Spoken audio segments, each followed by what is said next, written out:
Have you ever wondered who first dared to tame the wild, flickering beast we call fire? We often picture a lone, heroic caveman, struck by a flash of genius after a lightning storm. But what if I told you the real story is far more profound, rooted not in a single moment, but in the collective wisdom of a tribe lost to the mists of time, a people who didn't just discover fire, but who truly mastered it, long before we thought possible. Today, we journey back hundreds of thousands of years to a world lit only by the sun and stars. A world where our early ancestors, likely Homo erectus, were not the apex predators. They were survivors, navigating a landscape filled with creatures far larger and stronger than them. The night was a time of immense danger, a cold, dark blanket under which predators roamed freely. Survival depended on one thing: banding together. Now, imagine this scene.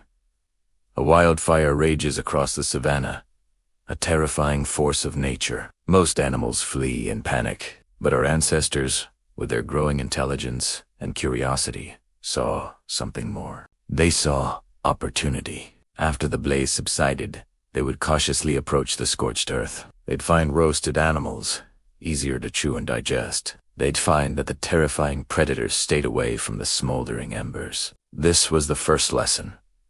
Fire meant food. Fire meant safety. But carrying a burning branch from a wildfire is a temporary solution. It's reactive, not proactive. The tulip, the one that changed our destiny forever, was learning to asterisk.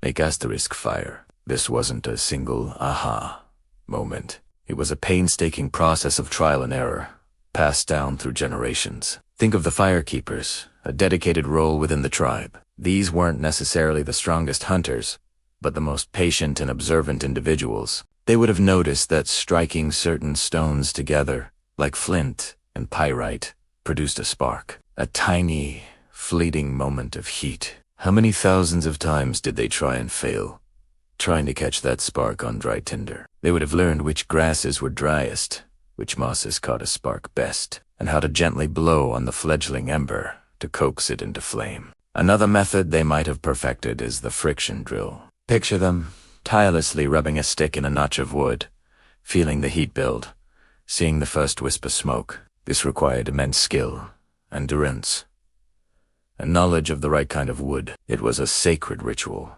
a dance of persistence that could mean the difference between life and death for the entire group. This knowledge was the tribe's most valuable secret, a treasure guarded more fiercely than any hunting ground. Once they could create fire on demand, everything changed. The night was no longer a territory of fear, but a time for community. The hearth became the heart of their society. Around the crackling flames, we are safe. The warmth pushed back the biting cold, allowing them to expand into new, colder climates, to venture out of Africa and across the world. The fire was a beacon, a gathering point. It was here, in the warm glow of the firelight, that culture was truly born. The hunters would return, not to eat in solitary darkness, but to share their kill. Cooking the meat over the fire unlocked crucial nutrients, breaking down tough fibers and killing parasites. This new, energy-rich diet fueled the most power-hungry organ in our bodies: our brains. Our brains began to grow, to become more complex. We were literally cooking our way to becoming smarter. But the fire did more than just feed our bodies and brains. It fed our souls. As the shadows danced on the cave walls, the elders would tell stories. Stories of the great hunt, of the spirits of the animals, of the creation of the world. They passed on survival knowledge, which plants were safe to eat, how to track animals, how to read the stars. Language would have flourished here, becoming more nuanced and complex. The firelight was the first movie theater, the first classroom, the first temple. It was where a group of individuals truly became a community, bound by shared stories and shared warmth. The fire also became a powerful tool. They learned to harden the tips of their wooden spears in the flames, creating weapons that were far deadlier and more effective. This tipped the scales in their favor, elevating them from scavengers to formidable hunters. They could now take on larger prey, ensuring a more stable food supply. They also used fire to shape their environment, strategically burning patches of undergrowth to encourage the growth of edible plants and to flush out game. They weren't just living in the world, they were starting to shape it. So why do we call them a forgotten tribe? Because their legacy isn't written in stone tablets or buried in golden tombs. Their triumph is written into our very DNA.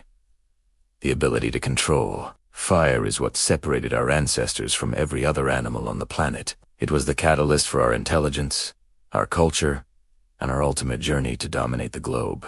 Every time you flick a lighter, turn on a stove, or sit around a campfire with friends, you are participating in a ritual that is hundreds of thousands of years old. You are unknowingly honoring the memory of those patient firekeepers, that forgotten tribe whose perseverance and ingenuity first brought light into the darkness. They tamed the flame, and in doing so, they unleashed the potential that would one day become humanity. Their fire never went out. It just changed form, and its embers still burn brightly within each of us today. Thank you so much for joining me on this journey back in time. If you found this story as fascinating as I do, please hit that like button and subscribe to the channel for more explorations into our incredible shared past. And I'd love to hear your thoughts in the comments below. What do you think was the biggest change that fire brought to our ancestors? Until next time, stay curious.